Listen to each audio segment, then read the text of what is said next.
Okay guys, we're back out here. We're setting up the gasket. I torqued this bolt to just under 30 foot-pounds with a little bit of Loctite on it. I put that non-migrating stuff on there. Looks like it's migrating to me. Thin as water. Thin as water. See it dripping? So with that said, we'll definitely put on the distributor gear when we put it back in. What a shame. I just put dots like fingerprints around here and there, on the same on the other side of anaerobic sealer, which I'm almost out of. That's all. Just dots. I just fingerprinted. Boom. Okay, Ziggy. I agree with Ziggy. That water pump, Ziggy stated, the one that I took off, meets or exceeds OEM. And to me, when I look at it, it seems to. Except this one fits. See? I don't have to grind nothing. That's the letdown to me. That this came straight across and that didn't fit in there. So, I don't know. Everything's taken care of except for this bracket has some scratching on it. But we'll take care of that at the end. That's no big deal. So, let's put the pulleys on, the belt, and it's coming together. Everything's going on with the power steering. We'll do the power steering in the car, probably as well as the fuel pump. I still haven't ordered a fuel pump. We're going to have to make a fuel pump. Welcome to AMC. Okay guys, we got pretty far. Yeah, I could do more, but I don't have the bolts. That's what's written here. I do, but they're old, crappy, used looking bolts that I want to swap out. I don't have to swap out the oil pump bolts, but I want to. I want to swap out all the oil pan bolts. And while I'm there getting those, I want to get the 3 bolts for the power steering that you really don't see. The front ones were stainless steel.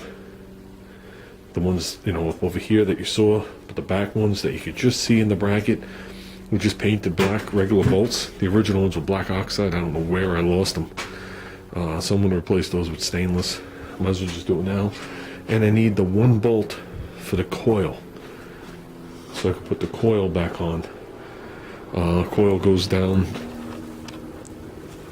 over here somewhere. So basically what I did was I grabbed the bolts. Okay, this is the coil. This is the big pan bolt. That's the small pan bolt. That's the power steering bolt. So we'll replace all those. Obviously when you deal with an oil pan, you want something with a flat washer on it. Which brings up a point. I know I'm not going to drag it out like the distributor. I've been watching somebody on YouTube, and this guy claims that lock washers don't work. I don't buy that.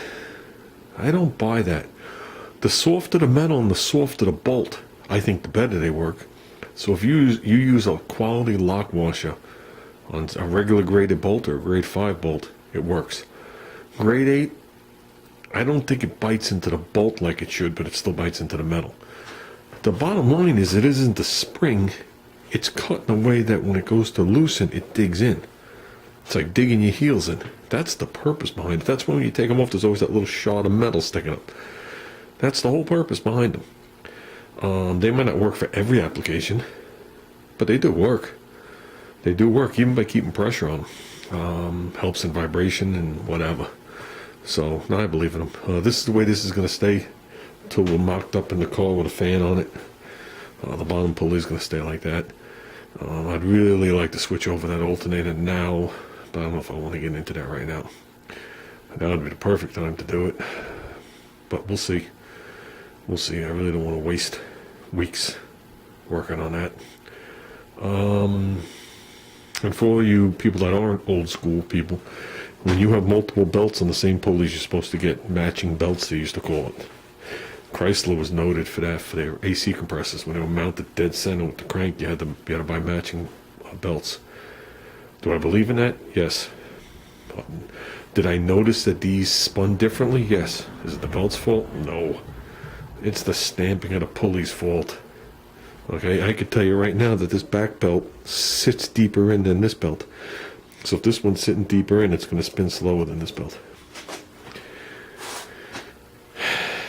So there's going to be some friction going on, at least till the paint wears off. But yeah, no, that's what I'm going to leave it. I'm not going to leave it an open groove, not for now, until we do the other alternator. But with that said, that's probably going to be it for today. Not a very long night, but productive all the same. Got it all on there. Everything went well and easy and simple, and we didn't gack everything up with sealer, and it's clean and neat like it should be. I'm going to take this to work tomorrow. I'm going to clean this. I'll take the filter off. I'll clean this all out again. We'll wipe it down. We'll put it on. Like I said, I leave that raw aluminum, gray, ugly, whatever it is. I don't see the point in painting it, considering I take them on and off. And I think it's easier to deal with the to do the pan. It doesn't really get in the way, but every extra inch you have to deal with that pan helps. Just a quick note on what I painted. It's different on this motor than it was before. Just whatever. The core plugs are painted now on the block. They've been prepped. They were primed and painted. Okay. And they,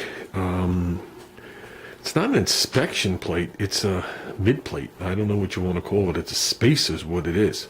It's definitely required. There's a plate that goes on the back of an AMC motor, and it doesn't continue around. As you can see, the flywheel there, and you see a little paint on it. That's a piece of tin, that yellow piece, that continues on. That's the inspection cover. But that's required to space the transmission correctly for the way they have it set up. That was like a cast iron, like my harmonic balancer. And I was like, nah, let's just blow it. And I blued it. And we blued these. And like I said, I'm not worried about the fittings or the line. So we had this all masked off. I never took a picture. Just masked, there was plastic everywhere. So I think we're doing good. We are going for a high quality driver is what we're going for.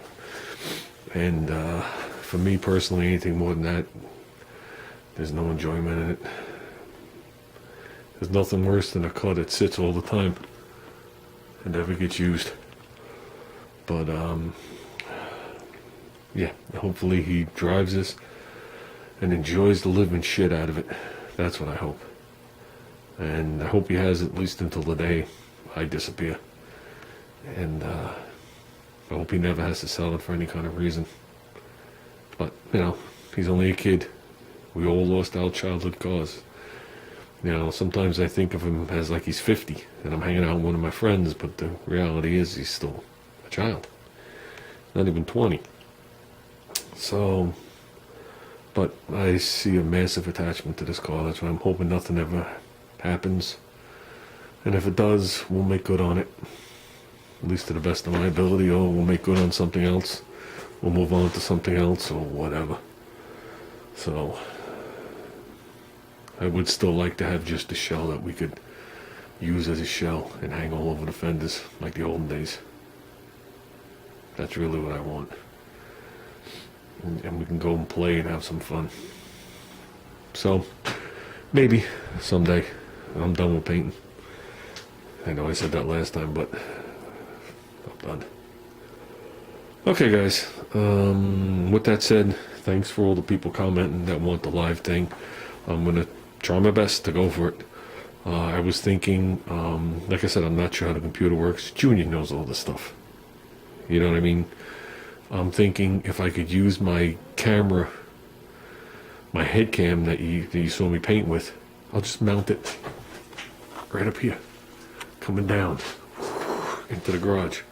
And it should take care of, I'm assuming, at least from the nose to the back of the garage, full width without a doubt. You know, it's a little wall-eyed, and it's a decent view. It's not like a GoPro where you can't stand to look at it, you get nauseous after a minute. It's not that bad.